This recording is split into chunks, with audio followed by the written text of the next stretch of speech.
And welcome to Pearls of Liberty. This is Saturday, April 27th, 2013. Everybody's just been so closely focused on all the Boston stuff, and there is so much evidence coming out that a lot of it was the guys, either the FBI either planned it or instigated it. And we'll say a little about that today, but we want to look at some other things. Core exit oil dispersant used by BP is destroying Gulf marine life, scientists say. Yeah, this is pretty old news. I mean, when that oil spill happened, what was it, 4 years ago or something? I don't know how long ago it's been, but it's really, really bad, and it hasn't gotten any better. That they purposely wanted to destroy the life in that region, I'm convinced. Well, the impact has just become more and more far-reaching, and some of the scientists who have been studying the damage have actually become ill with bleeding out from, not bleeding out, but bleeding from the mouth, from the ears, and just unexplained bleeding out orifices. Gross. Yeah, it is gross. And if you are curious, this is one of the scientists who is examining the problem, and you can certainly read more here.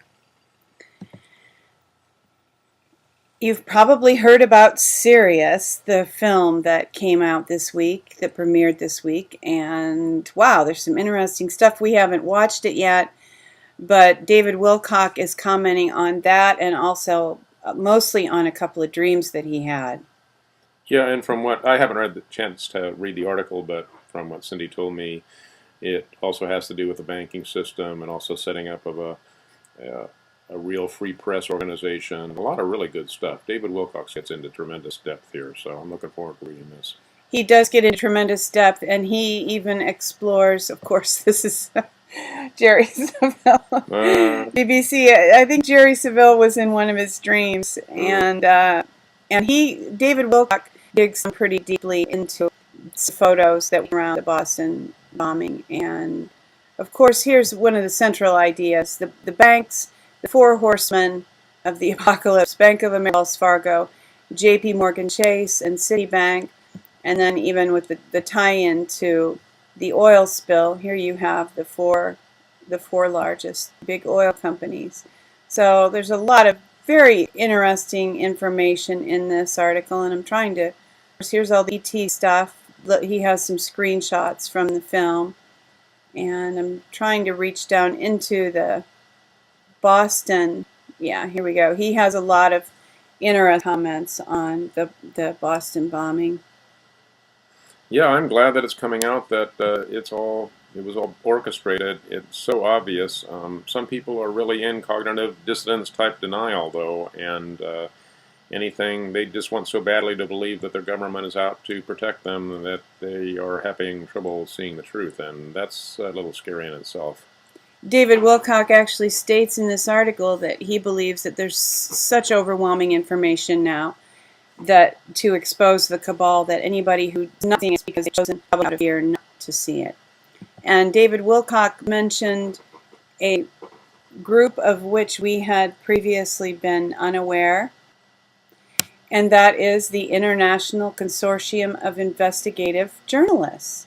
Evidently, this group has gotten together, and their intention is to raise the professional level of journalists. And by professional level, I mean willingness to tell the truth.